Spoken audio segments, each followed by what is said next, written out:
चार conditions comply करना जरूरी है। कोई सा भी डायरेक्टर हो उसके लिए 152 की ये चार कंडीशंस कंप्लाई करना जरूरी है। पहली कंडीशन, उसके पास डिन होना चाहिए या सेंट्रल गवर्नमेंट ने सेक्शन 153 में जो नंबर प्रिस्क्राइब किया है वो होना चाहिए। इट मींस डिन हो ये जरूरी नहीं है, क्योंकि अब क्या हो रहा है कि गवर्नमेंट कई सारे नंबर हो चुके हैं, नाम से ज्यादा तो हमारे नंबर हो गए हैं, तो गवर्नमेंट क्या कर रही है, कॉमन नंबर बनाने की कोशिश कर रही है। तो अगर 153 में जो नंबर गवर्नमेंट ने बताया था वो नंबर आपके पास है तो आपके पास डिन होना जरूरी नहीं है, अदरवाइज डिन हो। दूसरा, जिसको आप डायरेक्टर बना रहे हो वो 164 में डिस्क्वालिफाइड नहीं होना चाहिए। 164 के अंदर डिस्क्वालिफिकेशन दी है डायरेक्टर्स की। फिर जिससे आप डायरेक्टर बना रहे हो उसका कंसेंट लेटर आना जरूरी है, वो लिख कर दे कि वो एज ए डायरेक्टर काम करने को तैयार है, एंड उसका कंसेंट जो है वो फॉर्म नंबर DIR 2 के अंदर आना चाहिए। ठीक है।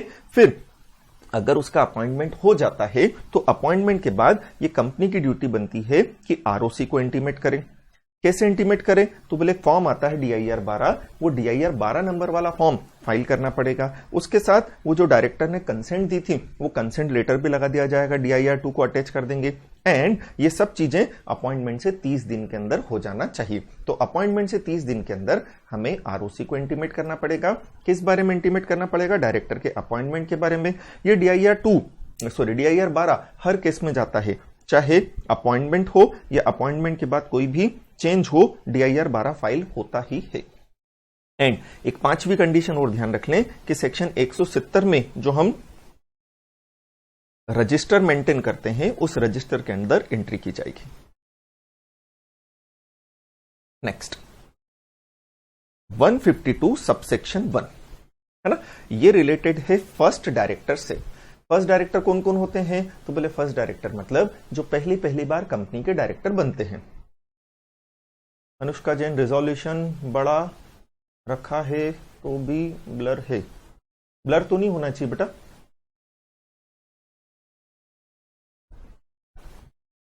चलें, आप लोग आपस में मैटर सॉल्व करते रहना, मैं पढ़ा रहा हूं। तो फर्स्ट डायरेक्टर मतलब वो व्यक्ति जो इनकॉर्पोरेशन की डेट से कंपनी के डायरेक्टर बनते हैं। फर्स्ट डायरेक्टर मतलब जो सबसे पहली बार कंपनी के डायरेक्टर बनते हैं। ठीक है। अब वो कौन बनते हैं, तो 152 सबसेक्शन 1 ये कहता है कि फर्स्ट डायरेक्टर का नाम कंपनी के आर्टिकल ऑफ एसोसिएशन में लिखा जाता है। फर्स्ट डायरेक्टर का नाम कहां लिखा जाता है, आर्टिकल ऑफ एसोसिएशन में लिखा जाता है।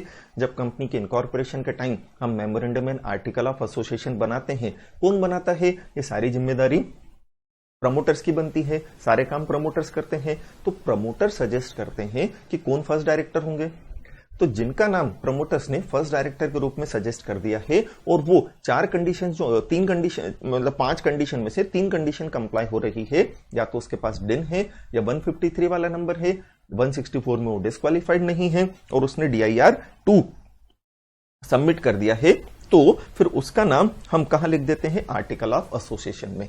एंड जब आर्टिकल ऑफ एसोसिएशन का रजिस्ट्रेशन हो जाता है एंड कंपनी का इनकॉर्पोरेशन हो जाता है, तो इनकॉर्पोरेशन की डेट से वो व्यक्ति कंपनी का डायरेक्टर कहलाता है।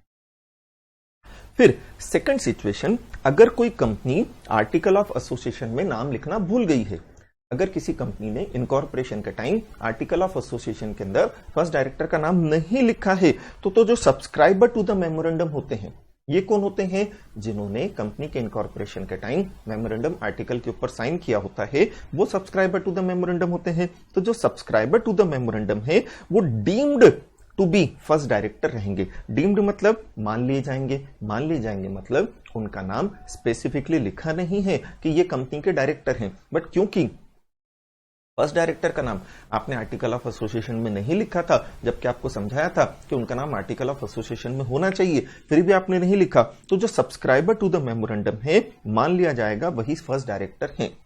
Subscriber to the memorandum basically promoter होते हैं। ठीक है, जो memorandum and article of association पर साइन करते हैं at the time of incorporation of the company. तो लास्ट लेक्चर के अंदर हमने देखा था कि सबसे पहले प्रमोटर्स कंपनी को बनाने के लिए स्टेप्स उठाते हैं, फिर वो कंपनी के शेयर्स खरीदते हैं तो वही फर्स्ट मेंबर हो जाते हैं, एंड फिर उन्हें डिसाइड करना होता है कि वो कंपनी खुद चलाना चाहते हैं या दूसरे डायरेक्टर अपॉइंट कर दें। अगर वो नए डायरेक्टर अपॉइंट करना चाहते हैं तो तुमको बोला ना आर्टिकल ऑफ एसोसिएशन में नाम लिखो और जिनको डायरेक्टर बनाना चाहते हो बना दो। लेकिन किंतु परंतु बंधु, अगर आपने आर्टिकल ऑफ एसोसिएशन में नाम नहीं लिखा है तो फिर जो सब्सक्राइबर टू द मेमोरेंडम है, मतलब जो प्रमोटर हैं, वही डायरेक्टर मान लिए जाएंगे। बट प्रमोटर नहीं लिखना यही है सब्सक्राइबर टू द मेमोरेंडम। ठीक है, तो वो फर्स्ट डायरेक्टर बन जाएंगे कब तक? जब तक 152 के प्रोविजंस के अकॉर्डिंगली जनरल मीटिंग के अंदर डायरेक्टर का अपॉइंटमेंट नहीं किया जाता है, तब तक के लिए वही व्यक्ति फर्स्ट डायरेक्टर मान लिए जाएंगे। अब जो सब्सक्राइबर टू द मेमोरेंडम है वो तो नेचुरल पर्सन भी हो सकते हैं और आर्टिफिशियल पर्सन भी हो सकते हैं। क्या मतलब? शर्मा जी जो किसी कंपनी को बना रहे हैं, तो शर्मा जी नेचुरल पर्सन हैं, वो क्या हो जाएंगे? Subscriber to the memorandum but natural person. लेकिन अगर रिलायंस इंडस्ट्रीज लिमिटेड किसी कंपनी को बना रही है, सपोज एबीसी की, प्रमोटर कौन है? रिलायंस, तो सब्सक्राइबर जो है वो कौन हो जाएगा? Reliance industries. And Reliance industries क्या हो गई? आर्टिफिशियल पर्सन हो गई। तो ऐसी सिचुएशन के अंदर अगर सब्सक्राइबर आर्टिफिशियल पर्सन है तो वो डायरेक्टर नहीं कहलाएंगे, क्योंकि केवल इंडिविजुअल ही डायरेक्टर हो सकता है। इंडिविजुअल के अलावा कोई भी व्यक्ति डायरेक्टर नहीं बन सकता है। ये हमने सेकंड सिचुएशन डिस्कस कर ली, है ना। तीसरा बोला है, बोले ओपीसी के केस में क्या? तो ओपीसी में तो यार एक ही मेंबर होता है, वही मेंबर जो इंडिविजुअल है वो क्या कहलाएगा? कंपनी का डायरेक्टर भी कहलाएगा। सीधी सी बात है। चलिए, यहां तक कुछ डाउट हो तो आप पूछ सकते हैं, फिर अपन आगे बढ़ रहे हैं अब, है ना। अब हमें बोला है कि जो डायरेक्टर्स होते हैं पब्लिक कंपनी के और प्राइवेट कंपनी के, जो डायरेक्टर्स होते हैं पब्लिक कंपनी के और प्राइवेट कंपनी के, तो उन्हें हम दो पार्ट में डिवाइड कर रहे हैं। हम एक तो देखेंगे प्राइवेट कंपनी के डायरेक्टर्स की पोजीशन क्या होती है, मतलब प्राइवेट कंपनी के जो डायरेक्टर होते हैं उनकी कितने तरह की कैटेगरी होती है। प्राइवेट कंपनी के जो डायरेक्टर हैं वो रोटेशनल, नॉन रोटेशनल, इंडिपेंडेंट, महिला डायरेक्टर, पुरुष डायरेक्टर, ऐसी कैटेगरी के अंदर डिवाइड होते हैं या नहीं होते हैं। फिर हम देखेंगे कि जो पब्लिक कंपनी के डायरेक्टर है वो कैसे रहेंगे। प्रीति, अभी मैंने बोला कि अगर आर्टिकल में नाम नहीं लिखा है तो जो सब्सक्राइबर टू द मेमोरेंडम है वो डायरेक्टर कहलाएंगे। प्लीज पहले पूरा प्रोविजन सुने, उसे समझें, फिर क्वेश्चन करें। कोई दिक्कत नहीं, क्वेश्चन पूछने की मनाही नहीं है, बट प्रोविजन कंप्लीट होने के बाद पूछे, क्योंकि मैं आंसर कर ही रहा हूं। अब हमने बोला कि जो प्राइवेट कंपनी के डायरेक्टर होते हैं, प्राइवेट कंपनी के सारे डायरेक्टर्स जो होते हैं उनका अपॉइंटमेंट, रीअपॉइंटमेंट कैसे होगा वो हम आर्टिकल ऑफ एसोसिएशन के अंदर लिख सकते हैं। Mudit, what if according to this second condition if there's no one in AOA and the subscriber to the memorandum are artificial person like RIL, तब फर्स्ट डायरेक्टर कौन बनेगा? तो बोला ये अच्छा क्वेश्चन है। अब अगर सब्सक्राइबर टू द मेमोरेंडम भी आर्टिफिशियल पर्सन है और फर्स्ट डायरेक्टर का नाम आपने आर्टिकल में नहीं लिखा है, तो कोई भी डायरेक्टर नहीं माना जाएगा जब तक कि जनरल मीटिंग करके डायरेक्टर का अपॉइंटमेंट न कर दिया जाए। 152 के अकॉर्डिंगली यही है क्या कि अगर ऐसा कुछ भी नहीं है तो फिर आपको 152 के अकॉर्डिंगली यही बोला है, जनरल मीटिंग कॉल करो और जनरल मीटिंग कॉल करके डायरेक्टर का अपॉइंटमेंट कर दो। मुदित, होप इट इज क्लियर। अब हमें बोला है प्राइवेट कंपनी के जितने भी डायरेक्टर होते हैं वो सारे डायरेक्टर्स के अपॉइंटमेंट, रीअपॉइंटमेंट के प्रोविजन कहां लिखे होते हैं? आर्टिकल ऑफ एसोसिएशन में लिखे होते हैं। ठीक है, ऐसी सिचुएशन के अंदर जो प्राइवेट कंपनी के डायरेक्टर हैं उन्हें एलआरआर होने की जरूरत नहीं है, उन्हें रिटायर बाय रोटेशन होने की जरूरत नहीं है, है ना। उनका अपॉइंटमेंट, रीअपॉइंटमेंट, सारी कंडीशन कहां लिखी होती है? आर्टिकल ऑफ एसोसिएशन में लिखी होती है। बट हां, प्राइवेट कंपनी का कोई भी डायरेक्टर अपॉइंट या रीअपॉइंट कहां होगा? जनरल मीटिंग में ही होगा। कौन करेंगे? शेयर होल्डर ही करेंगे।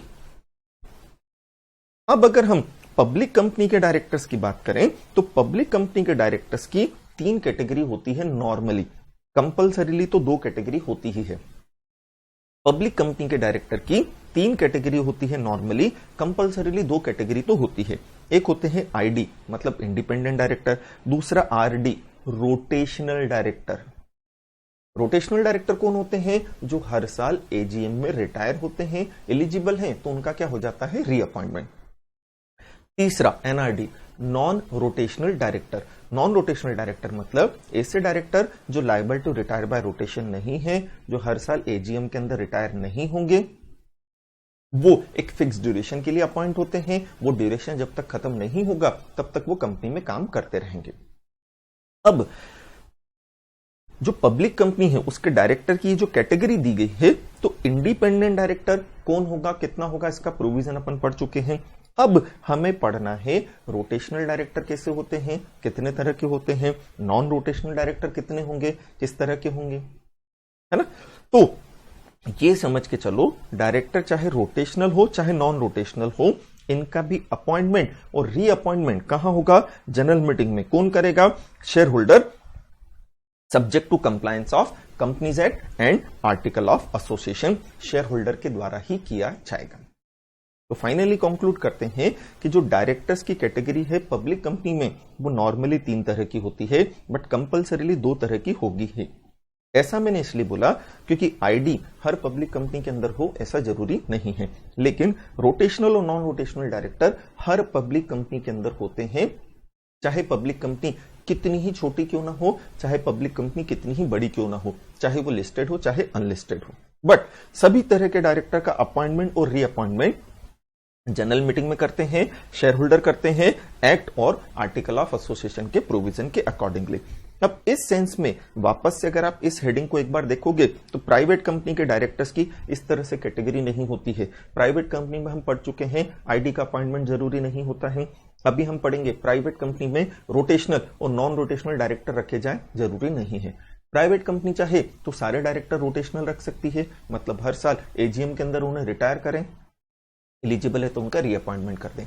प्राइवेट कंपनी चाहे तो सारे डायरेक्टर नॉन रोटेशनल रख सकती है, नॉन रोटेशनल रख सकती है मतलब वो बोल सकती है हमारे सारे डायरेक्टर का अपॉइंटमेंट फिक्स ड्यूरेशन के लिए हुआ है और जब तक ड्यूरेशन खत्म नहीं होगा वो अपनी पोस्ट खाली नहीं करेंगे, ऐसा वो बोल सकती है। तो उन्हें रिटायर होने की जरूरत नहीं है।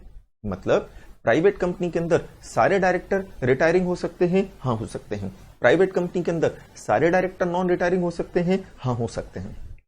बट कोई भी डायरेक्टर हो उसका अपॉइंटमेंट रीअपॉइंट तो जनरल मीटिंग में शेयर होल्डर ही करेंगे, आर्टिकल ऑफ एसोसिएशन के प्रोविजन के अकॉर्डिंगली। यहां एक्ट नहीं लिखा है ना। एक्ट ने बोल दिया है कि प्राइवेट कंपनी के केस में सारा मैटर आप अपने आर्टिकल ऑफ एसोसिएशन से सेटल कर लो, आपको एक्ट के अंदर हम फ्री छोड़ रहे हैं। लेकिन यही चीज पब्लिक कंपनी के डायरेक्टर पर नहीं लगती है, उन्हें एक्ट भी कंप्लाई करना है, उन्हें आर्टिकल ऑफ एसोसिएशन भी कंप्लाई करना है, दोनों चीजें कंप्लाई करना पड़ेगी। एंड पब्लिक कंपनी में रोटेशनल एंड नॉन रोटेशनल दोनों डायरेक्टर का होना जरूरी है। कितने क्या होंगे वो मैं बताता हूं। आईडी हर कंपनी में हो ये जरूरी नहीं है, ये हम पहले ही देख चुके हैं। आईडी लिस्टेड पब्लिक कंपनी में जरूरी होता है और अनलिस्टेड पब्लिक कंपनी के अंदर तब जब उसकी पेड अप कैपिटल, टर्नओवर या बोरिंग 10, 100, 50 करोड़ या उससे ज्यादा ही सामने एक लाइन पड़ी थी। अब हम देख रहे हैं कि पब्लिक कंपनी के अंदर जो डायरेक्टर्स हैं, पब्लिक कंपनी के अंदर जो डायरेक्टर्स हैं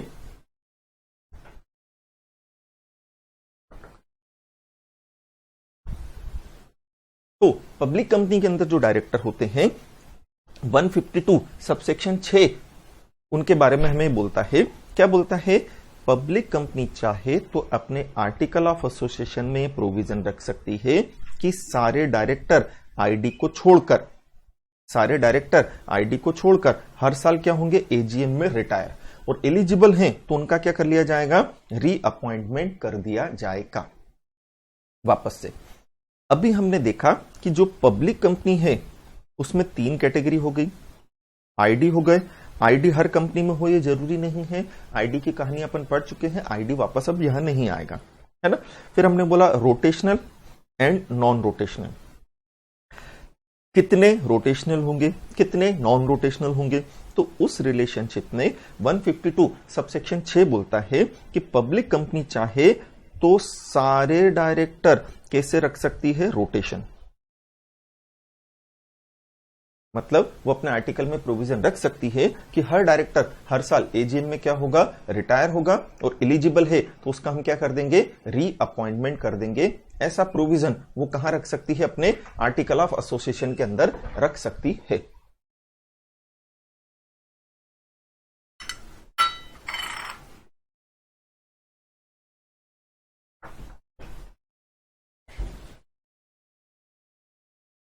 ये चीज आई समझ में अपने को, है ना। तो जैसे अगर पब्लिक कंपनी के अंदर 15 डायरेक्टर हैं, पब्लिक कंपनी के अंदर अगर 15 डायरेक्टर हैं, तो सबसे पहले आप उसमें से आईडी अलग कर दो।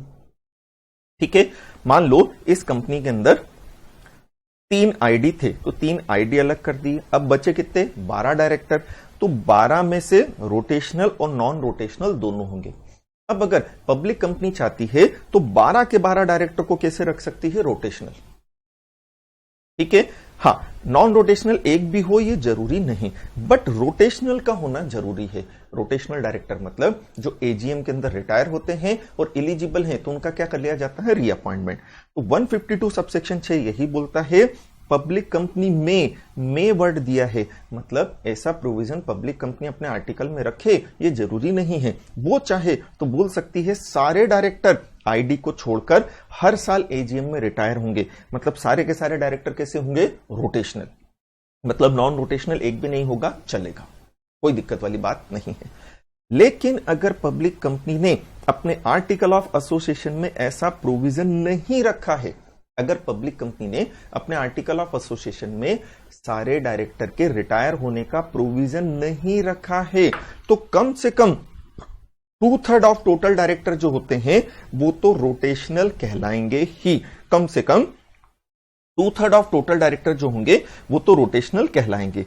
तो रोटेशनल डायरेक्टर कम से कम 2/3 होंगे, तो नॉन रोटेशनल कितने हो जाएंगे? बचे हुए 1/3 हो जाएंगे। Anushka, you said earlier RD और एनआरडी होना चाहिए, बट 152 सबसेक्शन 6 कॉन्ट्राडिक्ट कर रहा है। नहीं कर रहा है बेटा, वो ऑप्शन दे रहा है आपको, वो कंपलसरी नहीं है। मैंने आपको बोला ना, यहां पर वर्ड क्या लिखा हुआ है? मे, वो आपकी इच्छा पर डिपेंड करता है। तो कॉन्ट्राडिक्ट तब करता है जब यहां लिखा होता शेल। तो मेरी इच्छा है कि मैं चाहूं तो सारे रोटेशनल रख लूं, बट मैं चाहूं सारे रोटेशनल नहीं रखना है, तो रोटेशनल कम से कम 2/3 तो होना चाहिए, एंड नॉन रोटेशनल कम से कम बचे हुए कितने होंगे? फिर 1/3। रोटेशनल 2/3 से ज्यादा हो सकते हैं, बट नॉन रोटेशनल 1/3 से ज्यादा नहीं हो सकते हैं। नॉन रोटेशनल 1/3 क्या हुए? मैक्सिमम हुए, एंड रोटेशनल मिनिमम क्या हुए? 2/3 हुए, क्योंकि रोटेशनल तो हम सभी को रख सकते हैं। तो अब इनकी प्रॉपर हम कैटेगरी देखें 152 सबसेक्शन 6 के अकॉर्डिंगली, जो हमने बोल दिया कि डायरेक्टर को हम 3 पार्ट के अंदर डिवाइड कर रहे हैं, और अगर इनकी प्रॉपर कैटेगरी अपन देखें तो आईडी हम पढ़ चुके हैं कि लिस्टेड कंपनी है तो 1/3 ऑफ टोटल डायरेक्टर क्या रहेगा? आईडी, है ना। और अनलिस्टेड कंपनी है तो कम से कम 2 डायरेक्टर क्या रहेंगे? आईडी। ठीक, अच्छा, रोटेशनल नॉन रोटेशनल अगर मैं एग्जाम्पल के साथ पूरा एलोबरेट करूंगा तो मान के चलो 1.5 घंटा तो इसी में लग जाएगा, क्योंकि लाइव जो अपन ने क्लासेस पढ़ी थी उसके अंदर देखा था, है ना। फिर भी अगर किसी स्टूडेंट को वापस से ये पूरा केवल rotational non rotational director detail में पढ़ना हो तो मेरे यूट्यूब चैनल के ऊपर इसका लेक्चर डला हुआ है, प्लीज उसे देखें, उसके दर्शनों का लाभ प्राप्त करें, है ना। यहां मैं विथ एग्जाम्पल जैसा अपन ने डिटेल क्लास में पढ़ा था बेटा उतना नहीं बता पाऊंगा। तो जिन्होंने डिटेल पढ़ना है रोटेशनल नॉन रोटेशनल का, वापस से मेरे YouTube चैनल पर अपलोडेड है। अभी अपन रिवीजन कर रहे हैं, अभी अपन डिटेल के अंदर रिवीजन कर रहे हैं, बट डिटेल के अंदर पढ़ नहीं पाएंगे। तो 152 सबसेक्शन 6 के अकॉर्डिंगली आईडी हो गए कितने? लिस्टेड कंपनी में 1/3 और अनलिस्टेड है तो कम से कम 2। इनकी कहानी खत्म, 149 में हम खत्म कर चुके हैं। अब क्या बोला? रोटेशनल कितने होंगे? तो सबसे पहले आप चेक करोगे अपना आर्टिकल ऑफ एसोसिएशन। अगर आर्टिकल ऑफ एसोसिएशन में लिखा है कि सारे डायरेक्टर रिटायर होंगे तो सबके सब कैसे हो जाएंगे? रोटेशनल, फिर नॉन रोटेशनल एक भी नहीं होगा। बट ऐसा प्रोविजन रखना जरूरी नहीं है क्योंकि वहां लिखा है मे।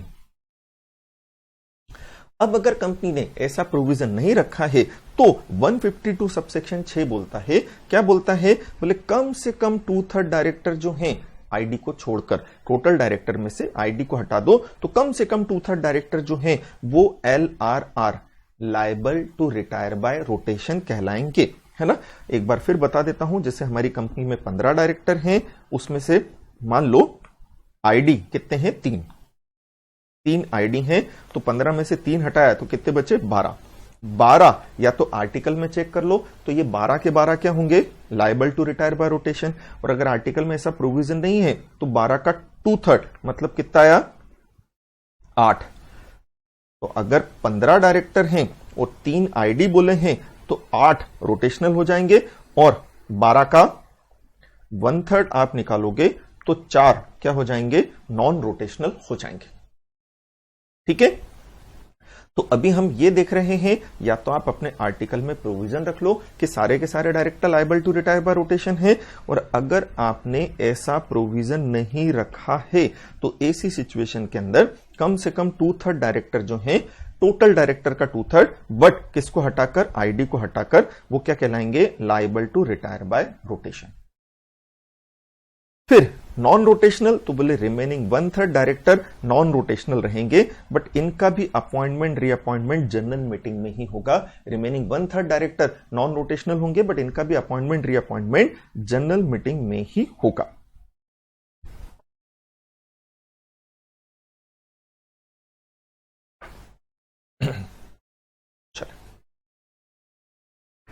बोले नेक्स्ट क्वेश्चन ये अराइज होता है, जैसे आपने बोल तो दिया कि टोटल डायरेक्टर है 15, उसमें से 3 इंडिपेंडेंट डायरेक्टर हैं, है ना, एंड 8 रोटेशनल डायरेक्टर हैं।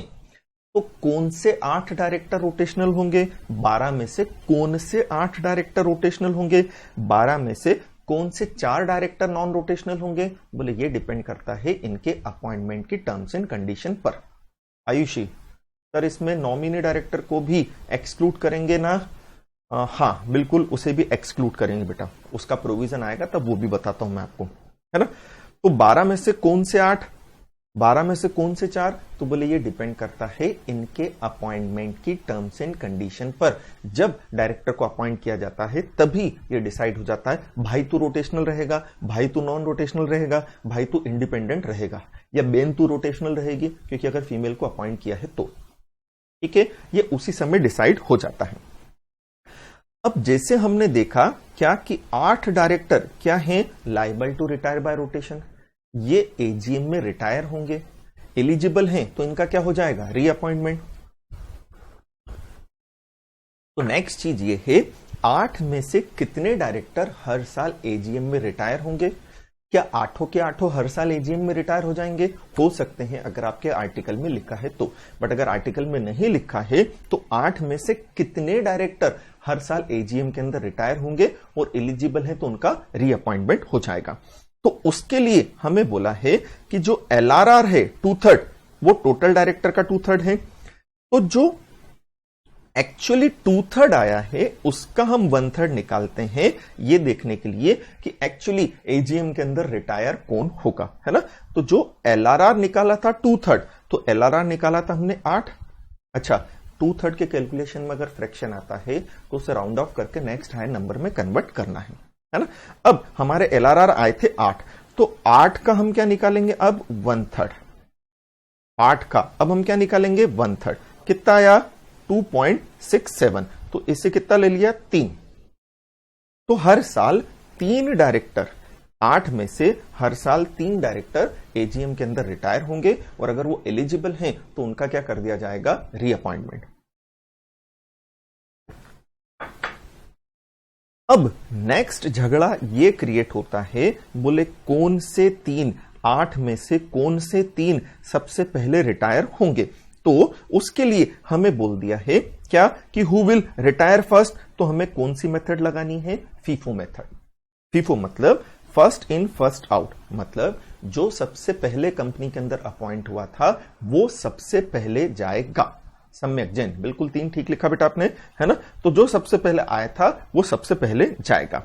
अब अगर एक ही डेट पर आए थे तो उनमें म्यूचुअल कंसेंट देख लो, आपसी सहमति से रिटायर कर दो। बट अगर म्यूचुअल कंसेंट नहीं हो रही है तो उनके नाम का लॉट निकाला जाएगा, उनके नाम की लॉटरी निकाली जाएगी, और लॉटरी में जिसका नाम आ जाएगा वो रिटायर हो जाएगा। तो 8 में से कौन से 3 डायरेक्टर रिटायर होंगे, उनके लिए 3 चीजें ध्यान रखना है, बट ये तीनों चीजें स्टेप बाय स्टेप है। पहले नंबर पर ये, सेकंड नंबर पर ये, एंड थर्ड पर ये। सीक्वेंस ब्रेक नहीं करना है। सबसे पहले रिटायर वही होगा जो सबसे पहले कंपनी में अपॉइंट हुआ था। उसके बाद अगर एक ही डेट पर अपॉइंटमेंट है, जैसा कि फर्स्ट डायरेक्टर के केस में हो सकता है ना, सभी एक ही डेट पर आए थे, तो फिर उनमें म्यूचुअल कंसेंट देख लो, म्यूचुअल कंसेंट से बाहर कर दो। एंड अगर म्यूचुअल कंसेंट नहीं हो रही है तो उनके नाम की क्या निकाली जाएगी, लॉटरी निकाली जाएगी। प्रीति सर 1/3 का नेक्स्ट 1 लेना है ना? अगर आप जो पूछ रहे हो वो यही है तो मैं उसका आंसर कर देता हूं आपको। 1/3 के कैलकुलेशन में अगर फ्रैक्शन आता है, यहां 1/3 के कैलकुलेशन में अगर फ्रैक्शन आता है तो आपको मैथ्स के हिसाब से चलना है। मैथ में क्या होता है कि अगर हाफ या मोर देन हाफ है तो हम उसे क्या कर देते हैं, नेक्स्ट हायर नंबर में कन्वर्ट कर देते हैं, और आधा है तो छोड़ देते हैं। तो जैसे 8 है, 8 का हमने निकाला 1/3 तो कितना आया 2.66। तो ये आधे से ज्यादा है इसलिए इसे 3 लिया। तो पहले साल 3 डायरेक्टर जाएंगे, दूसरे साल 3 डायरेक्टर जाएंगे, 3 और 3 6 होगा, तीसरे साल बचा हुआ 2 डायरेक्टर जाएगा। 1/3 के कैलकुलेशन में अगर फ्रैक्शन आता है तो हायर नंबर में कन्वर्ट नहीं करना है, वहां मैथमेटिक्स का प्रिंसिपल लगाना है। मैथमेटिक्स के प्रिंसिपल के अकॉर्डिंगली आधे से अगर ज्यादा है तो उसे नेक्स्ट नंबर में ले ले, एंड तीसरे साल के अंदर फिर क्या हो जाएगा, एडजस्टमेंट हो जाएगा। अनुष्का, अगर कोई झगड़ा होता है लॉट निकालने में तो झगड़े वगड़े से मतलब नहीं बेटा, हम तो उनके नाम की चिट्ठी डाल देंगे, जिसके नाम की चिट्ठी निकल गई वो जाएगा। एंड ऐसा ना समझे कि हम उन्हें कंपनी से भगा ही रहे हैं। क्यों नहीं भगा रहे हैं? क्योंकि अभी मैं बार बार यही बोल रहा हूं, अगर वो एलिजिबल हैं तो उनका क्या हो जाएगा, रीअपॉइंटमेंट हो जाएगा। और अगर आप उनका रीअपॉइंटमेंट कर ही रहे हो तो टेंशन क्या, झगड़ा क्या। अगर तू एलिजिबल है तो तेरा वैसे ही रीअपॉइंटमेंट हो जाएगा। यार ये तो एक फॉर्मेलिटी है जो लॉ में लिखी तो हमें हर साल करनी ही है। तो ऐसी सिचुएशन में टेंशन की बात नहीं है। अगर ए रिटायर हो रहा है तो वो रीअपॉइंट भी तो हाथ के हाथ ही हो रहा है। बट हाँ, एक ही मन में चोर है कि शेयर होल्डर उसे रीअपॉइंट नहीं करेंगे तो बात अलग है, वो झगड़ा करने पर आएगा। तो वैसे भी सेक्शन 169 के अकॉर्डिंगली हम उसे कभी भी हटा सकते हैं।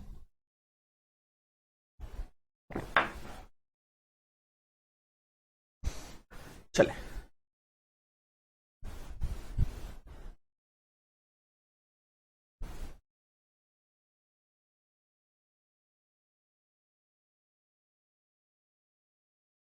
लास्ट टाइम बता रहा हूं बेटा, 2/3 के कैलकुलेशन में फ्रैक्शन आता है तो नेक्स्ट हायर नंबर में कन्वर्ट करना है, चाहे आधे से कम हो चाहे आधे से ज्यादा। बट 2/3 का जब 1/3 लगाएंगे तो मैथ्स के हिसाब से चलेंगे, आधे से कम है तो छोड़ देंगे, आधे से ज्यादा है तो नेक्स्ट हायर नंबर में कन्वर्ट किया जाएगा। एंड फिर बोल रहा हूं, इनकी ज्यादा आपको डिटेल चाहिए तो मेरे YouTube चैनल पर लेक्चर है, आप उस पर देखें। रिवीजन में बेटा अगर मैं पूरा बताने बैठ गया तो आज ये भी खत्म होने वाला नहीं है। अब जैसे एजीएम हो रही है ना, एंड ए बी और सी ये क्या हो रहे हैं, रिटायर हो रहे हैं। तो मैं बार बार यही बोल रहा हूं, अगर ये रिटायर हो रहे हैं और एलिजिबल हैं तो इनका क्या कर लेंगे, रीअपॉइंटमेंट कर लेंगे। ठीक है, जो डायरेक्टर रिटायर हो रहे हैं वो एलिजिबल है तो उनका रीअपॉइंटमेंट कर लेंगे। अनुष्का, रिटायरिंग डायरेक्टर के केस में कोई कूलिंग पीरियड नहीं होता है, आप उन्हें जितनी बार रीअपॉइंट करना चाहो उतनी बार कर सकते हो। कूलिंग पीरियड केवल इंडिपेंडेंट डायरेक्टर के केस में ही होता है। अब एबीसी रिटायर हुए हैं तो रिटायर हुए तो वैकेंसी हो गई, तो वैकेंसी में आपको 2 ऑप्शन रहते हैं, या तो रिटायरिंग डायरेक्टर को रीअपॉइंट कर लो या उनकी जगह किसी दूसरे पर्सन को अपॉइंट कर लो। क्या मतलब, ये एबीसी रिटायर हो रहे हैं ना तो इन्हें ही वापस से रीअपॉइंट कर लो। मतलब एबीसी फॉर्मेलिटी में रिटायर हुए और एबीसी वापस से क्या हो गए, रीअपॉइंट हो गए।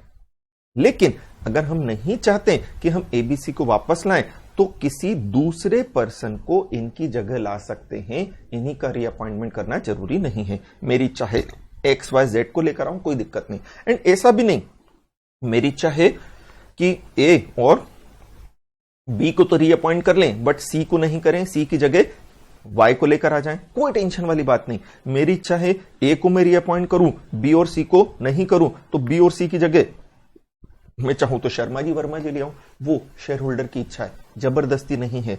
जबरदस्ती केवल एक चीज की है कि आपको डिसीजन लेना पड़ेगा। काहे का डिसीजन, रिटायरिंग डायरेक्टर को या तो रीअपॉइंट कर लो या उनकी जगह किसी और का रीअपॉइंटमेंट कर दो, अपॉइंटमेंट कर दो, या फिर ये बोल दो, क्या बोल दो कि नहीं हमें करना ही नहीं है।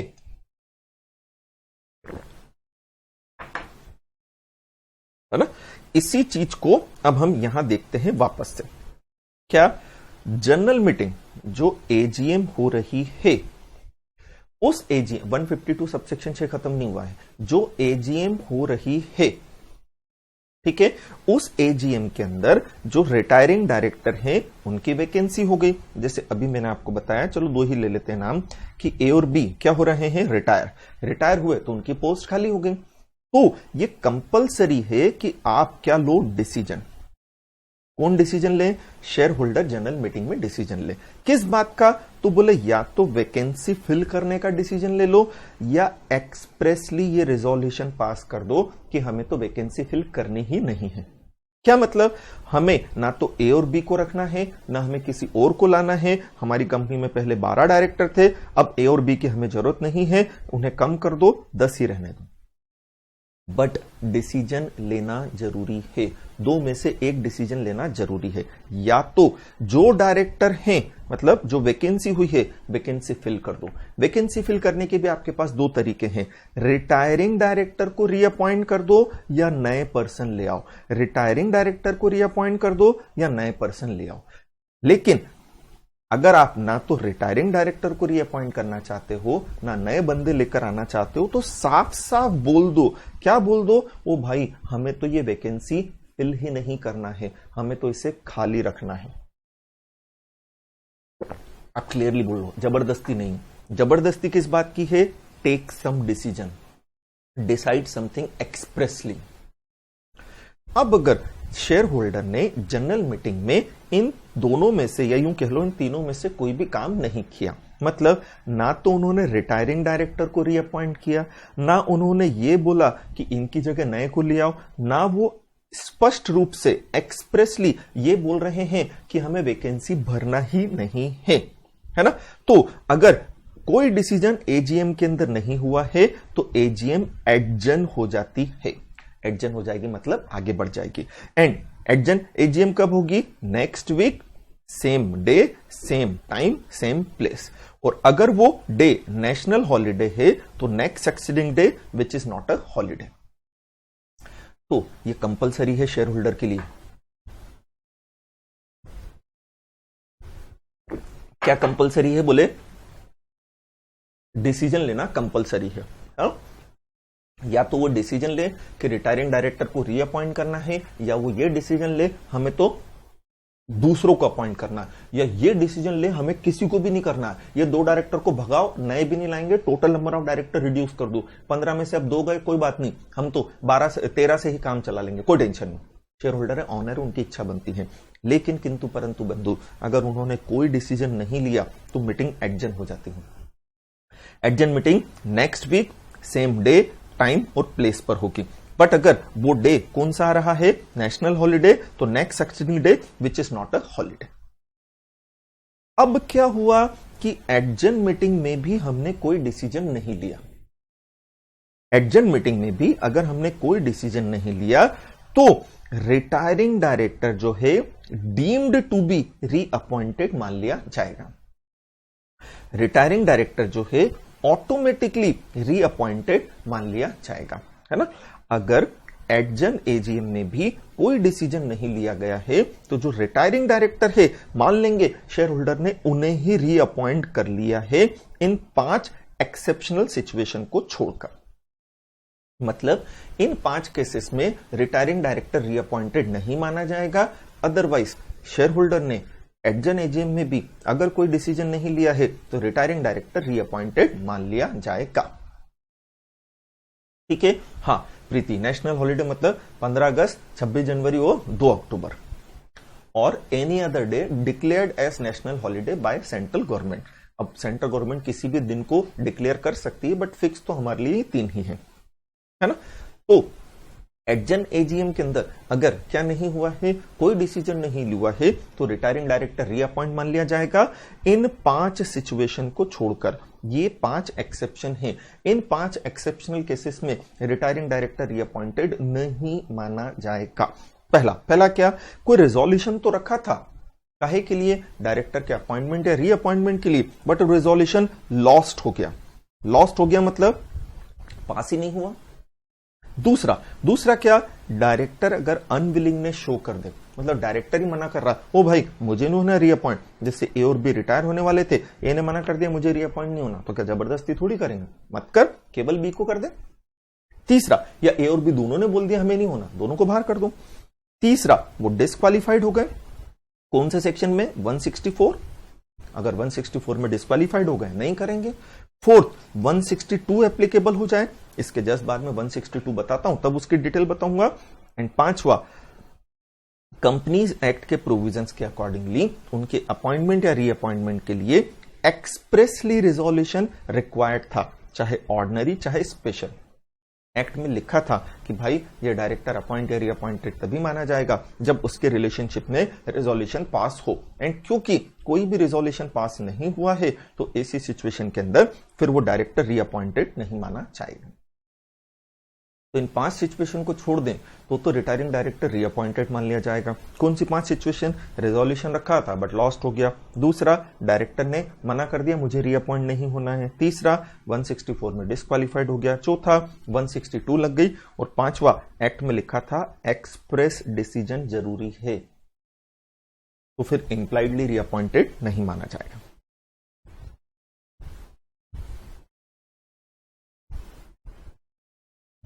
चल, अब हम देख रहे हैं सेक्शन 162।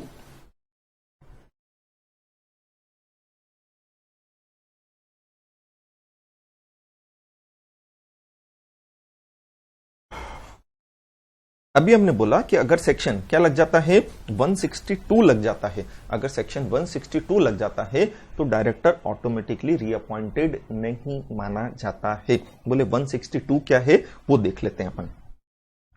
162 बोलता है एक ही रिजोल्यूशन से 2 या ज्यादा डायरेक्टर का अपॉइंटमेंट नहीं किया जा सकता है जब तक कि सारे शेयर होल्डर ये कंसेंट ना दे दे कि एक ही रिजोल्यूशन से 2 या ज्यादा डायरेक्टर को निपटा दो। क्या मतलब, अभी हमने बोला ए और बी दोनों क्या हो रहे थे, रिटायर। हमने बोला वो एलिजिबल हैं, तो उनका क्या कर दिया जाए, रीअपॉइंटमेंट, है ना। अब रीअपॉइंटमेंट 2 जनों का होना है तो 2 अलग अलग रिजोल्यूशन पास होना चाहिए।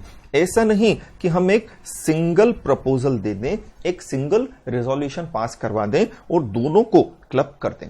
ऐसा क्यों नहीं, क्योंकि हो सकता है कि ए मैं जो हूं वो ए का तो अपॉइंटमेंट करवाना चाहता हूं बट बी का नहीं। बट अगर दोनों का प्रपोजल साथ में रखा है तो मैं अगर फेवर में वोट दूंगा तो दोनों के फेवर में चला जाएगा, और मैं अगर अगेंस्ट में वोट दूंगा तो दोनों के अगेंस्ट में चला जाएगा। जबकि मुझे ए के तो फेवर में वोट देना है और बी के अगेंस्ट में। हो सकता है आप बी के फेवर में वोट देना चाहते हो, ए के अगेंस्ट में, बट दोनों को जबकि क्लब कर दिया है तो ऐसी सिचुएशन के अंदर अगर मैं फेवर में वोट दूंगा तो दोनों के फेवर में जाएगा, मैं अगर अगेंस्ट में वोट दूंगा तो दोनों के अगेंस्ट में चला जाएगा। यार ये तो गलत हो जाएगा। इसलिए बोला है, क्या बोला है कि अपॉइंटमेंट जो है 2 या ज्यादा पर्सन का एज ए डायरेक्टर क्या नहीं किया जाएगा, सिंगल रेजोल्यूशन से नहीं किया जाएगा।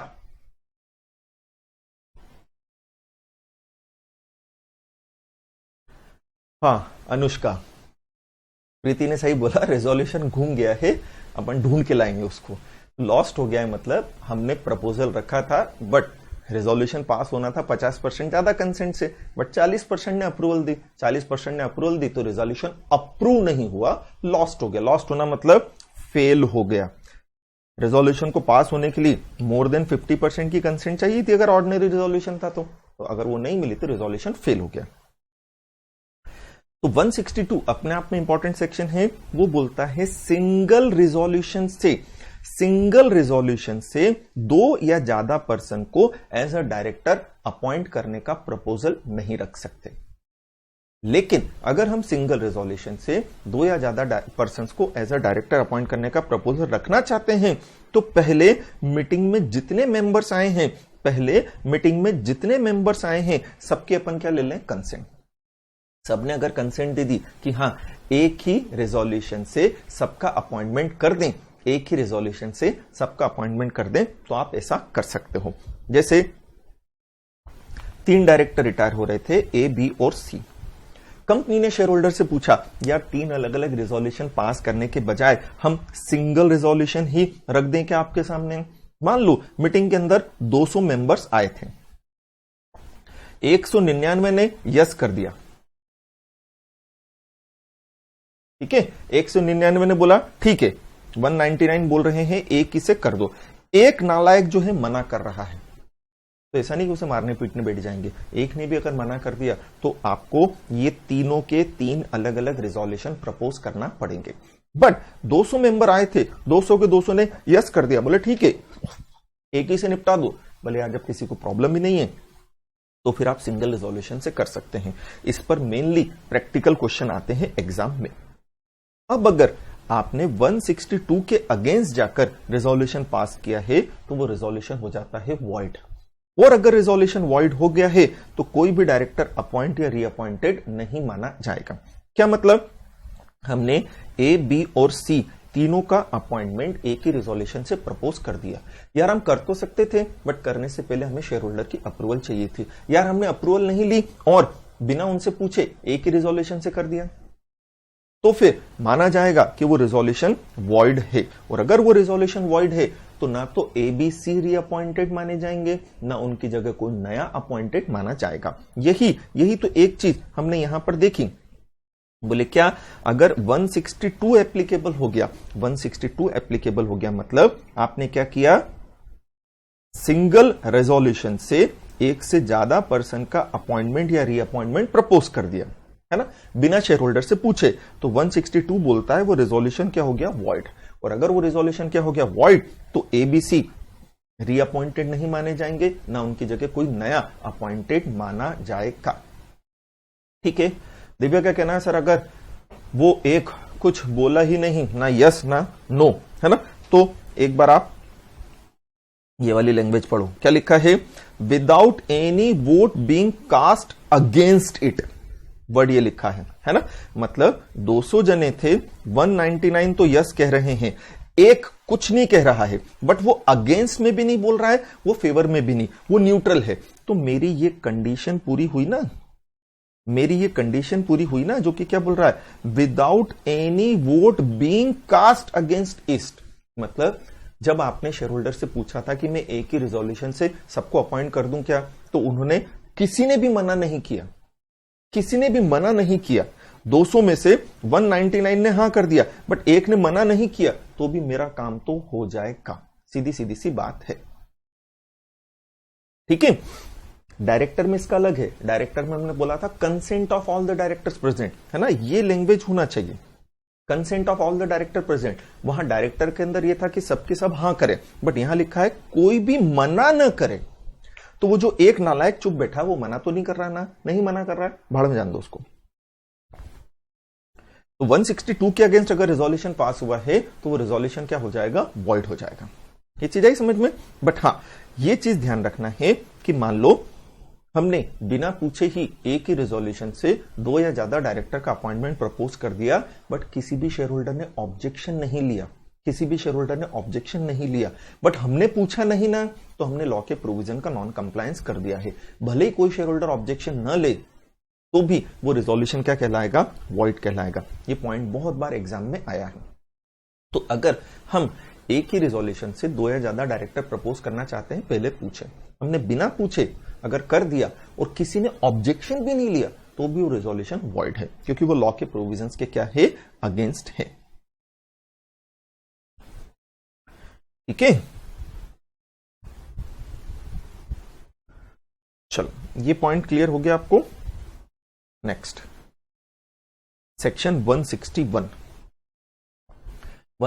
Subsection 1 additional director. 161 पहले ही बोल चुका हूं, बहुत इंपॉर्टेंट है, इन चारों में से किसी एक पर क्वेश्चन आता ही है, इसलिए इन्हें सबसेक्शन के साथ याद रखना है। तो अब हम देख रहे हैं 161 सबसेक्शन 1 एडिशनल डायरेक्टर। एडिशनल मतलब होता है एक्स्ट्रा, एक्स्ट्रा मतलब अभी हमने पढ़ा था कि नॉर्मली डायरेक्टर का अपॉइंटमेंट करते हैं शेयर होल्डर, बट यहां additional director will be appointed by board of director. Section 161 का हेडिंग ये है appointment of director by board of director. Section 161 के अंदर जो 4 तरह के डायरेक्टर हम पढ़ेंगे, उनका अपॉइंटमेंट बोर्ड ऑफ डायरेक्टर्स के द्वारा किया जा रहा है। बेसिकली ये चीज है। तो 161 जो है उसमें हम ये पढ़ रहे हैं कि ये 4 तरह के डायरेक्टर बोर्ड अपॉइंट करता है, जबकि सेक्शन 152 में मैंने आपको बोला था डायरेक्टर का अपॉइंटमेंट कौन करता है, शेयर होल्डर जनरल मीटिंग में।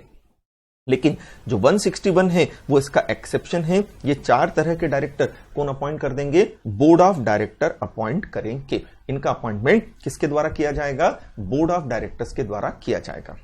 अनुष्का, अगर उसका अपॉइंटमेंट वॉइड है तो who will be responsible for the act of appointed director. जब उसका अपॉइंटमेंट ही वॉइड हो गया तो कोई डायरेक्टर ही नहीं, वो खाली हो जाएगा। यहां 162 के प्रोविजंस का नॉन कंप्लायंस हुआ है। अगर 162 में एक चीज अच्छे से याद रखना है, 162 प्राइवेट कंपनी पर नहीं लगता है। ये क्या है पॉइंट, 162 किस पे नहीं लगता है, प्राइवेट कंपनी पे नहीं लगता है। अगर 162 प्राइवेट कंपनी पे नहीं लग रहा है, इसका मतलब वो एक ही रिजोल्यूशन से 2 या ज्यादा डायरेक्टर का अपॉइंटमेंट कर सकती है बिना शेयर होल्डर से पूछे। 162 प्राइवेट कंपनी पर नहीं लगता है, इसका मतलब वो एक ही रिजोल्यूशन से 2 या ज्यादा डायरेक्टर का अपॉइंटमेंट करा सकती है बिना शेयर होल्डर से पूछे। फिर 162 गवर्नमेंट कंपनी पर भी नहीं लगता है, बट उन गवर्नमेंट कंपनी पे नहीं लगता है जिनकी entire paid up capital central government या स्टेट गवर्नमेंट के पास हो।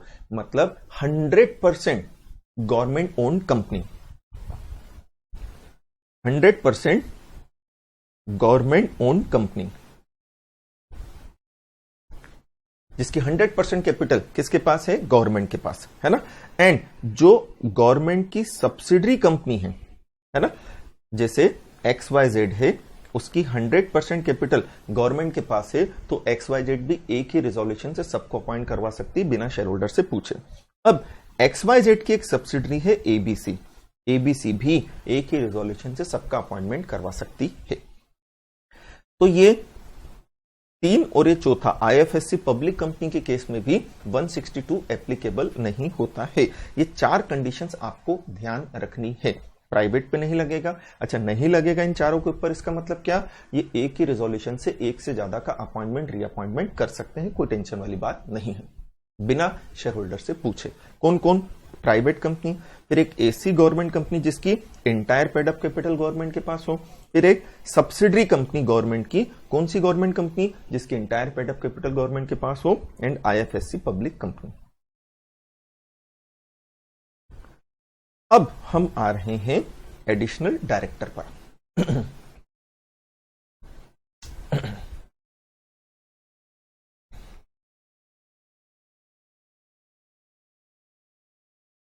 चले स्टार्ट करते हैं।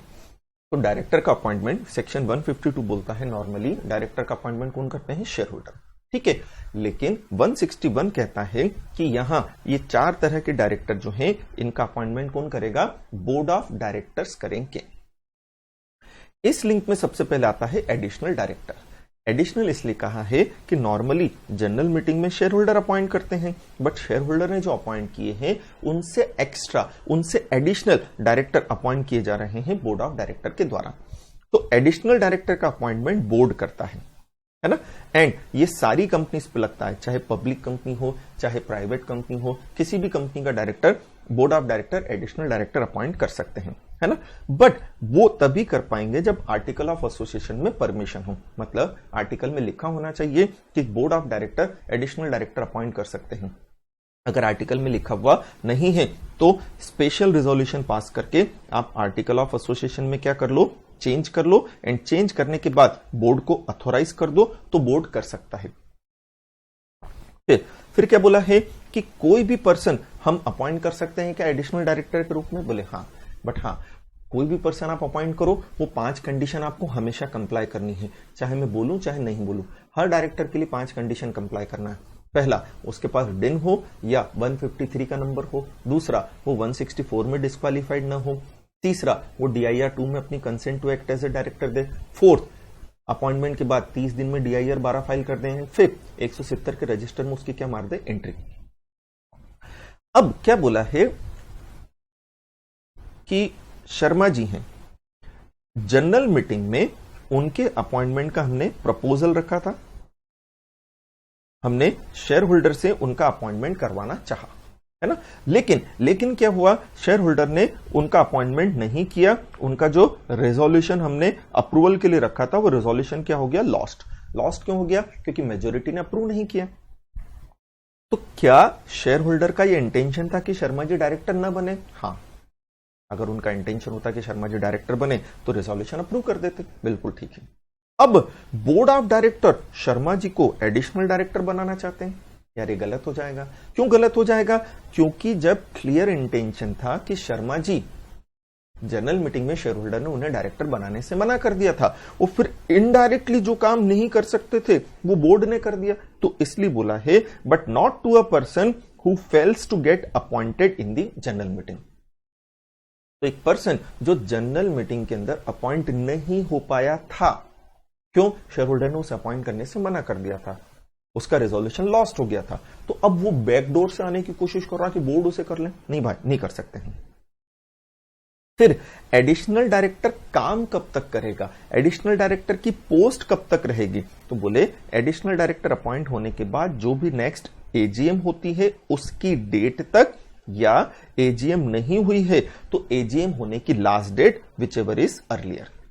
जैसे अगर आपने 12 फरवरी 2025 को एडिशनल डायरेक्टर अपॉइंट किया था वर्मा जी को, तो 2025 की जो एजीएम है, मान लो 2025 की एजीएम की आपने 10 सितंबर 25 को, तो 10 सितंबर 25 तक जो वर्मा जी हैं वो एडिशनल डायरेक्टर के रूप में काम करेंगे। फिर एडिशनल डायरेक्टर जो है वो एलआरआर नहीं होता है, liable to retire by rotation नहीं होता है, इसलिए वो एजीएम के अंदर रिटायर नहीं होगा, वो तो अपनी पोस्ट क्या कर देगा, vacant. Additional director retiring director नहीं होता है, वो अपनी पोस्ट क्या कर देगा, वेकेंट कर देगा, है ना। बट अगर एजीएम नहीं की है तो एजीएम करने की जो लास्ट डेट होती थी, अगर एजीएम नहीं की है और एजीएम करने की जो भी लास्ट डेट होती थी, जैसे एजीएम करने की लास्ट डेट आई 30 सितंबर, बोले गुरु ये कैसे आई, तो अपन सेक्शन 96 के हिसाब से एजीएम की डेट निकालना पढ़ चुके हैं। 96 के अंदर जो एजीएम करने की लास्ट डेट आती है ना, 3 डेट होती है, तीनों डेट में से जो भी डेट पहले हो तब तक एजीएम करना होती है। तो उस डेट तक अगर एजीएम नहीं हुई है तो ऐसी सिचुएशन में 30 सितंबर को वो ऑफिस क्या कर देगा, वेकेंट। बट किसी भी केस में additional director liable to retire by rotation, या वो रोटेशनल डायरेक्टर नहीं होता है, वो तो एजीएम में अपनी पोस्ट क्या करता है, वेकेंट। बट अगर मैं चाहता हूं कि एजीएम के बाद भी वो एज अ डायरेक्टर कंटिन्यू रहे तो मैं सेक्शन 160 कंप्लाई करूं। अगर मैं सेक्शन 160 के प्रोविजन कंप्लाई करूंगा तो मैं एडिशनल डायरेक्टर को रेगुलर डायरेक्टर या रोटेशनल डायरेक्टर अपॉइंट करवा सकता हूं शेयर होल्डर से। हाँ, एडिशनल डायरेक्टर के लिए भी वो 4 + 1 5वीं रजिस्टर वाली कंडीशन आपको कंप्लाई करना है, बिल्कुल करना है। चले, भूमि वानी का कहना है अगर सब्सिडरी 100 ओन्ड बाय गवर्नमेंट है but holding partially owned by government हुई, तो समझा नहीं मैं क्या बोल रही हूं, नहीं तो फिर नहीं होगा, है ना। हमें जैसे एबीसी लिमिटेड है, इसकी 100% कैपिटल गवर्नमेंट के पास है तो इसके ऊपर 162 नहीं लगेगा। XYZ लिमिटेड है, इसकी 90% कैपिटल गवर्नमेंट के पास है, इस पर 162 लगेगा। अब एबीसी की एक सब्सिडरी है, कौन, P, जिसकी 100% कैपिटल एबीसी के पास है, इस पर 162 नहीं लगेगा। एबीसी की एक और सब्सिडरी है Q, जिसकी 90% कैपिटल एबीसी के पास है ना, तो क्यू के ऊपर 162 लगेगा।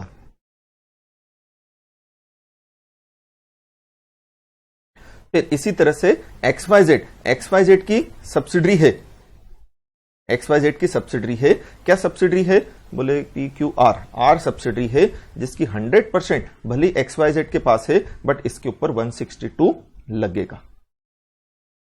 तो ये होना जरूरी है कि 100% गवर्नमेंट की कैपिटल है तो उसके सब्सिडरी पर नहीं लगेगा। चले, एडिशनल डायरेक्टर फटाफट से ले लेते हैं एक बार और। क्या बोला है, इसका अपॉइंटमेंट बोर्ड ऑफ डायरेक्टर करेंगे। चाहे पब्लिक कंपनी हो चाहे प्राइवेट कंपनी, बट आर्टिकल में प्रोविजन होना जरूरी है। अगर आर्टिकल में प्रोविजन नहीं है तो नहीं कर सकते। फिर क्या बोला कि अगर आर्टिकल में प्रोविजन नहीं है और फिर भी हमें एडिशनल डायरेक्टर अपॉइंट करना है तो आप आर्टिकल में स्पेशल रिजोल्यूशन पास करके चेंज कर लो। अगर आर्टिकल में चेंज हो गया तो फिर कर सकते हैं।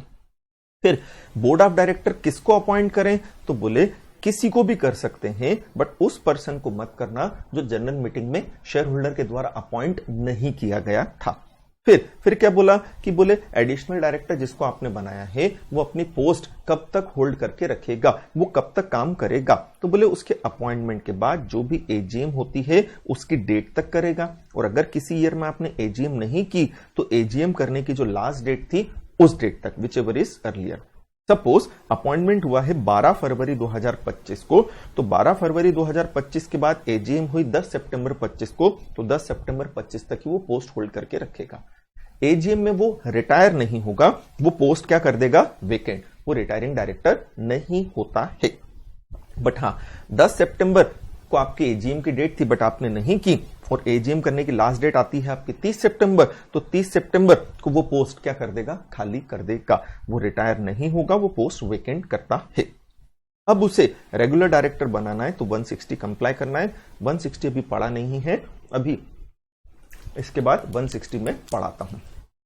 ठीक, होप एडिशनल डायरेक्टर क्लियर हुआ आपको।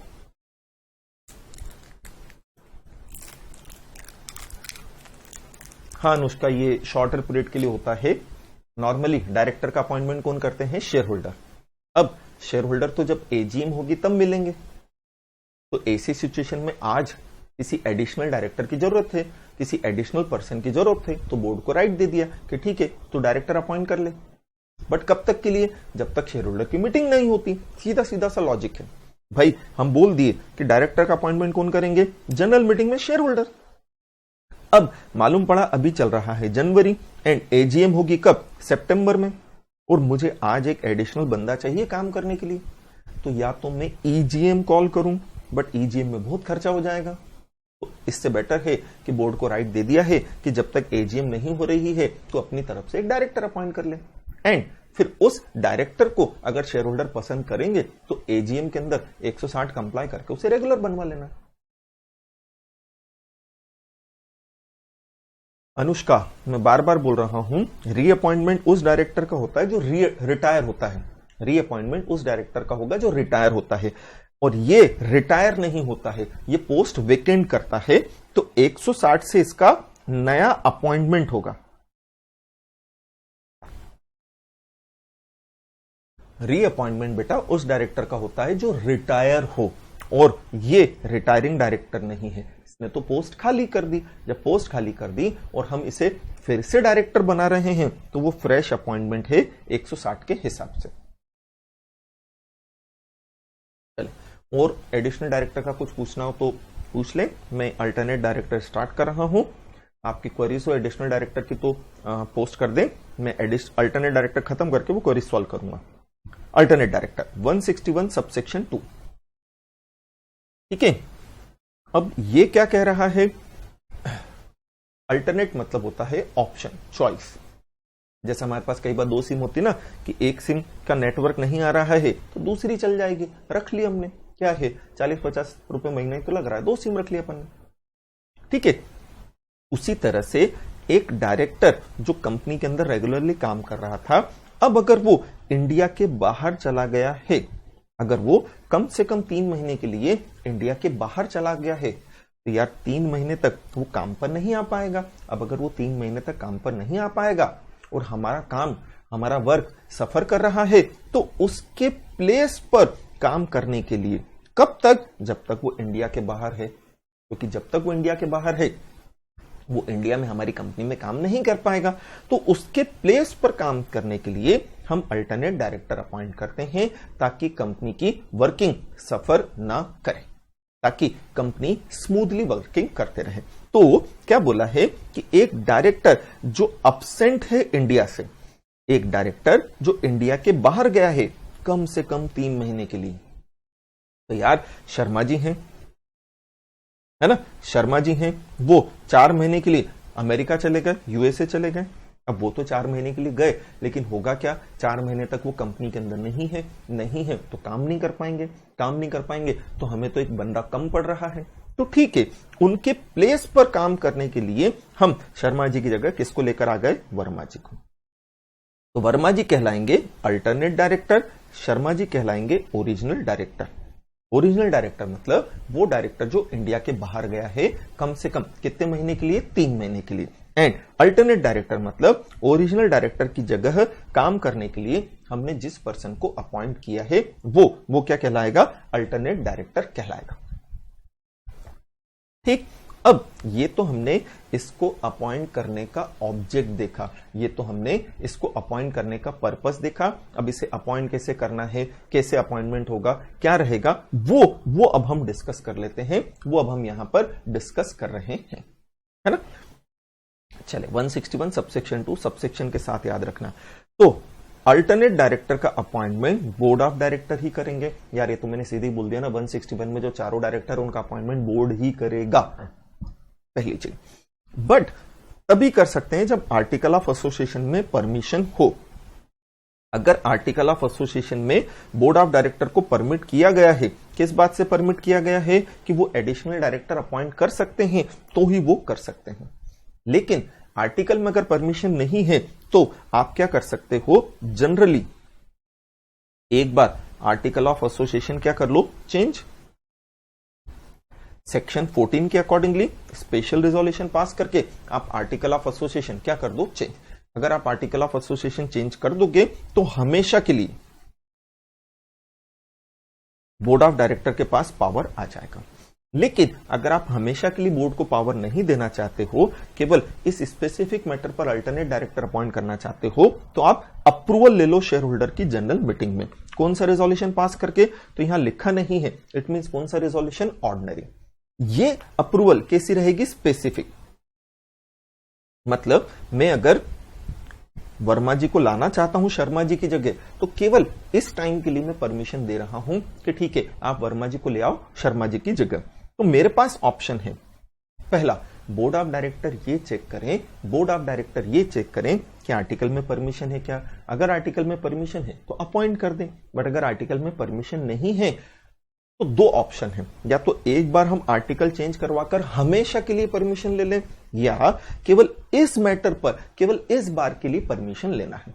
अगर आप आर्टिकल चेंज करके हमेशा के लिए परमिशन लेना चाहते हो तो सेक्शन 14 के हिसाब से एसआर पास करके एक बार आर्टिकल चेंज कर दो, और नहीं आपको केवल इसी मैटर पर परमिशन चाहिए तो आप ऑर्डिनरी रिजोल्यूशन पास करके क्या करो, इस बार के लिए अप्रूवल ले लो। फिर अल्टरनेट डायरेक्टर किसकी जगह आएगा, तो बोले यार उस डायरेक्टर के लिए आएगा जो एब्सेंट है, कहां से, इंडिया से कम 3 महीने के लिए। 3 महीने से कम के लिए अगर है तो अल्टरनेट डायरेक्टर अपॉइंट नहीं किया जा सकता। जैसे एक व्यक्ति 2.5 महीने के लिए इंडिया के बाहर गया है, अल्टरनेट डायरेक्टर अपॉइंट नहीं कर सकते। 3 महीने या उससे ज्यादा के लिए बाहर गया तो ही कर पाएंगे। फिर किसको नहीं बनाओगे, कौन व्यक्ति डिस्क्वालिफाइड अल्टरनेट डायरेक्टर बनने के लिए, तो एक डायरेक्टर या एक पर्सन जो ऑलरेडी डायरेक्टरशिप रखता है, एक पर्सन जो ऑलरेडी होल्डिंग डायरेक्टरशिप इन कंपनी। कौन सी कंपनी, बोले हमारी कंपनी में। जैसे हमारी कंपनी है RIL, शर्मा जी गए 4 महीने के लिए बाहर, है ना, उनकी जगह हम किसको लेकर आ गए, वर्मा जी को। ठीक, अब चोपड़ा जी भी हमारे डायरेक्टर थे, वो भी बाहर जा रहे हैं, और उनकी जगह भी हम किसको लेकर आना चाहते हैं, वर्मा जी को। तो नहीं, वर्मा जी ऑलरेडी हमारी कंपनी के क्या है, अल्टरनेट डायरेक्टर। या चलो मान लो हमारे पास A, B और C 3 डायरेक्टर और थे, और हम A को चोपड़ा जी का अल्टरनेट डायरेक्टर बनाना चाहते हैं, नहीं बना सकते। क्यों, क्योंकि वो डायरेक्टरशिप होल्ड कर रहे हैं। यार अगर A को आप चोपड़ा जी की जगह अल्टरनेट डायरेक्टर बना दोगे तो A तो ऑलरेडी डायरेक्टर है ना, वो तो वैसे ही काम कर रहा है, वो डबल कैपेसिटी में कैसे काम कर लेगा। बाहर से बंदा लाओ ना जो ऑलरेडी हमारे यहां काम नहीं कर रहा हो, क्योंकि अल्टरनेट डायरेक्टर बाहर गया है तो हमें एक बंदा चाहिए। अब अगर हमें एक बंदा चाहिए और ऑलरेडी वो बंदा हमारे यहाँ एज ए डायरेक्टर ही काम कर रहा है तो वो वैसे ही कर रहा है ना, उसे बनाने की क्या जरूरत है। तो जैसे ये डिस्क्वालिफिकेशन है, क्या एक person who is already holding directorship in company, हमारी कंपनी, किसी दूसरी कंपनी में है तो कोई दिक्कत नहीं है, हमारी कंपनी में चाहे वो एज एन अल्टरनेट डायरेक्टर हो या अदर डायरेक्टर हो, उसे अल्टरनेट डायरेक्टर नहीं बनाया जा सकता है।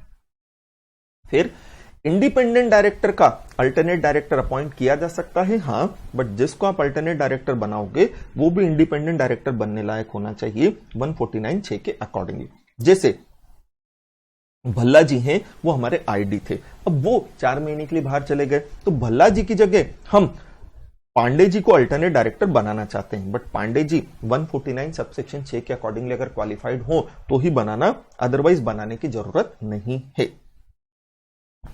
फिर क्या बोला है, बोले अल्टरनेट डायरेक्टर काम कब तक करेगा, तो बोले ओरिजिनल डायरेक्टर को जब तक काम करना कंपनी में परमिसिबल था तब तक, या जब तक ओरिजिनल डायरेक्टर इंडिया के बाहर है, विच एवर इज अर्लियर। तो जैसे ही ओरिजिनल डायरेक्टर रिटर्न होता है, जैसे ही ओरिजिनल डायरेक्टर रिटर्न होता है, चाहे वो कंपनी में जॉब पर आए चाहे न आए, अल्टरनेट डायरेक्टर की पोस्ट क्या हो जाती है, खाली। तो जैसे ही यूएसए से शर्मा जी वापस आए, कहां, इंडिया में, चाहे वो कंपनी में आए या ना आए, इससे मतलब नहीं है, वर्मा जी की पोस्ट क्या हो जाएगी, खाली हो जाएगी। फिर जो ओरिजिनल डायरेक्टर है और अल्टरनेट डायरेक्टर है, इनमें प्रिंसिपल एंड एजेंट का रिलेशनशिप नहीं होता है। ये प्रिंसिपल और ये इसका एजेंट नहीं है, मतलब ओरिजिनल डायरेक्टर के एक्ट के लिए अल्टरनेट डायरेक्टर रिस्पॉन्सिबल नहीं है, अल्टरनेट डायरेक्टर के एक्ट के लिए ओरिजिनल डायरेक्टर रिस्पॉन्सिबल नहीं है। क्यों? क्योंकि इनके बीच में प्रिंसिपल और एजेंट का रिलेशनशिप नहीं है। क्या मतलब, मालूम पड़ा ओरिजिनल डायरेक्टर कंपनी में कुछ गड़बड़ियां करके गया था, फिर उसकी जगह काम करने कौन आया, अल्टरनेट डायरेक्टर। तो जो ओरिजिनल डायरेक्टर ने इलीगल काम किए हैं, तो उसके लिए क्या अल्टरनेट डायरेक्टर को पकड़ ले, नहीं, because there is no relationship of principal and agent between them. इसी तरह से अल्टरनेट डायरेक्टर कंपनी में गलत काम करके चला गया, तो ओरिजिनल आया, तो अल्टरनेट की गड़बड़ियों के लिए ओरिजिनल को पकड़ लें क्या, नहीं, because there is no relationship of principal and agent between them. Alternate director मेरी तरफ से खत्म है, इसके भी क्वेश्चन आप पूछ सकते हैं।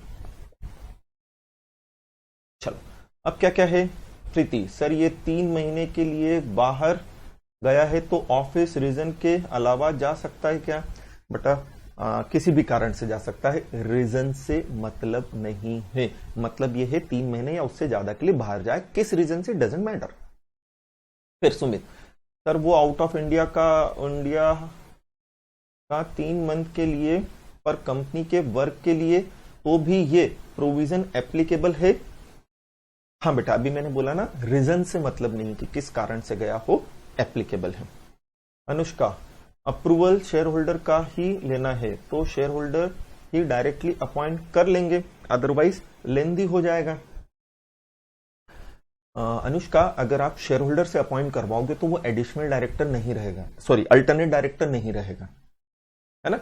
अगर शेयर होल्डर ने अपॉइंट किया तो ऐसी सिचुएशन में तो वो रेगुलर डायरेक्टर हो जाएगा, क्योंकि अल्टरनेट डायरेक्टर अपॉइंट करने का राइट बोर्ड को है, शेयर होल्डर को नहीं। मैं बार बार बोल रहा हूं, ये 4 तरह के डायरेक्टर बोर्ड अपॉइंट कर सकता है, शेयर होल्डर नहीं। शेयर होल्डर परमिशन दे सकते हैं कि तू कर ले, बट शेयर होल्डर खुद नहीं कर सकते।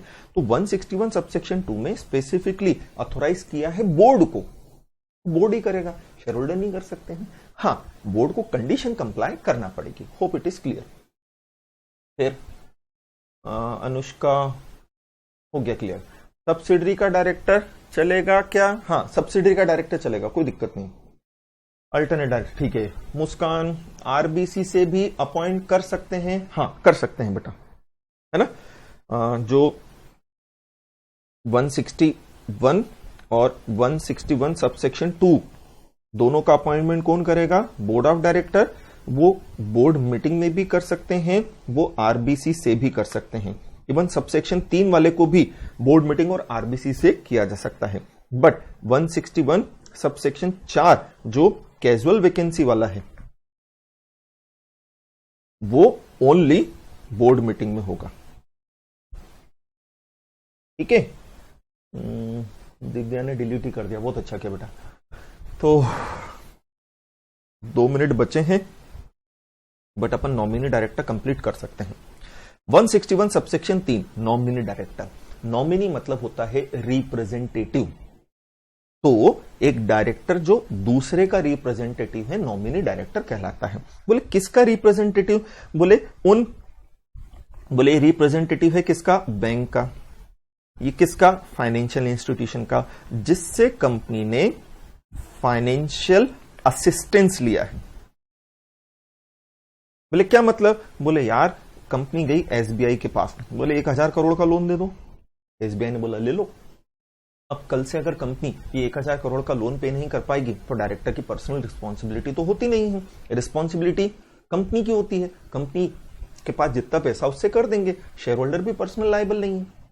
अब अगर डायरेक्टर ये पैसा मिसयूज कर ले तो फिर सारा नुकसान किसका हो जाएगा? एसबीआई का। तो एसबीआई चाहता है उनका एक नॉमिनी, एसबीआई चाहता है उनका एक रिप्रेजेंटेटिव कंपनी के बोर्ड ऑफ डायरेक्टर्स में आ जाए, ताकि वो एसबीआई को टाइम टू टाइम ये बताता रहे कि हाँ आपने जो पैसा दिया था, जिस पर्पस से दिया था उसी पर्पस से यूज हो रहा है, आपका पैसा मिस यूज नहीं हो रहा है। सारी चीजें वो एसबीआई को टाइम टू टाइम इंटीमेट करता रहे। तो मतलब ये एक तरह से वॉच डॉग की तरह हो गया, जो किसकी रखवाली कर रहा है? एसबीआई के पैसों की। ये होता है नॉमिनी डायरेक्टर। अब नॉमिनी डायरेक्टर का appointment subject to AOA. Subject to AOA मतलब आर्टिकल में अगर कोई प्रोविजन है तो कंप्लाई करेंगे, नहीं भी होगा तो भी नॉमिनी डायरेक्टर अपॉइंट किया जा सकता है। फिर कौन करेगा? तो बोले बोर्ड ऑफ डायरेक्टर। बट वो बंदा नॉमिनेट कौन करेगा? तो बोले वो बैंक या फाइनेंशियल इंस्टीट्यूशन करेंगे जिनसे आपने लोन लिया है। अपॉइंटमेंट बोर्ड करेगा, बट बोर्ड किसको? अब जैसे नॉमिनी डायरेक्टर एसबीआई के लिए नॉमिनी डायरेक्टर बोर्ड अपॉइंट करेगा, बट किसको? तो एसबीआई बताएगा, बोले यार शर्मा जी को नॉमिनी डायरेक्टर बता। एसबीआई ने बोला नहीं वर्मा जी को नॉमिनी डायरेक्टर बना, तो हम उनको बना देंगे। ठीक है ना? मतलब बंदा बोर्ड ऑफ डायरेक्टर डिसाइड नहीं करेंगे, बट जो बंदा नॉमिनेट कर दिया है एसबीआई ने, he will be appointed by board of director. क्यों? पैसा चाहिए तो तेरे को अपॉइंट करना पड़ेगा, नहीं पैसा चाहिए तो निकल ले तेरे घर पे। अब ये इंस्टीट्यूट किसी भी लॉ के अकॉर्डिंगली, नॉर्मली बैंक है तो बैंक को रेगुलेट कौन करता है? Banking regulation act. तो बैंकिंग रेगुलेशन एक्ट में लिखा है, क्या लिखा हुआ है कि बैंक अगर किसी को लोन दे तो फिर नॉमिनी डायरेक्टर अपॉइंट करे। तो एसबीआई जो कि बैंकिंग रेगुलेशन एक्ट से गवर्न है, वो उसको फिर करना पड़ेगा यार ऐसा। जैसे पब्लिक फाइनेंशियल इंस्टीट्यूशन जिस स्पेशल एक्ट से गवर्न होते हैं, पब्लिक फाइनेंशियल इंस्टीट्यूशन जिस स्पेशल एक्ट से, जैसे एलआईसी, यूटीआई, ये सब पब्लिक फाइनेंशियल इंस्टीट्यूशन है, इनके लिए सेपरेट लॉ बना है। उसमें लिखा था क्या कि भाई पैसा दिया तो नॉमिनी डायरेक्टर अपॉइंट करना पड़ेगा। सीधी सीधी सी बात है, कर देंगे। या कंपनी और फाइनेंशियल इंस्टीट्यूशन का एग्रीमेंट हुआ, वो भाई ये कौन सा एग्रीमेंट? ये लोन एग्रीमेंट है ना। एसबीआई से 1000 करोड़ का लोन लिया तो कंपनी और बैंक के बीच में एग्रीमेंट हुआ ना। बैंक ने बोला हम पैसा देंगे, बट हमारा एक पट्टा, हमारा एक नॉमिनी बोर्ड में अपॉइंट करना पड़ेगा। करो यार। दूसरा नॉमिनी डायरेक्टर सेंट्रल गवर्नमेंट या स्टेट गवर्नमेंट अपॉइंट कर सकते हैं। कहां पर? गवर्नमेंट कंपनी में, क्योंकि गवर्नमेंट कंपनी में उनकी क्या होती है? होल्डिंग। तो सेकंड बोला है it can be appointed by central government और state government in government company, क्योंकि गवर्नमेंट कंपनी में उनकी क्या है? होल्डिंग है। तो नॉमिनी डायरेक्टर की कहानी खत्म बेटा। इस पे क्वेश्चन पूछना है, पूछ ले। प्रीति सर ये भी रीअपॉइंट नहीं होगा ना?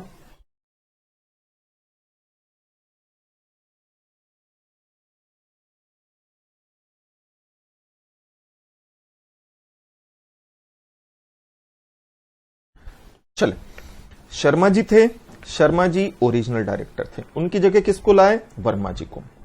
शर्मा जी जैसे ही रिटर्न हुए, वर्मा जी की पोस्ट क्या हो गई? वेकेंट। तो बेटा लॉजिक समझो, वर्मा जी रिटायरिंग डायरेक्टर नहीं है। इनफैक्ट वर्मा जी तो केवल तब तक के लिए डायरेक्टर हैं जब तक शर्मा जी बाहर हैं। जैसे ही शर्मा जी आए, वर्मा जी का खेल खत्म। अब अगर हम चाहते हैं कि वर्मा जी को रेगुलर डायरेक्टर बना ले, शर्मा जी आ गए, वर्मा जी तो गए, फिर भी हम चाहते हैं कि वर्मा जी कंपनी में बना रहे, तो सेक्शन 160 कंप्लाई कर और इन्हें डायरेक्टर बना दे। 160 कंप्लाई करके आप किसी को भी डायरेक्टर बना सकते हो, किसी को भी। Hope your question is clear now.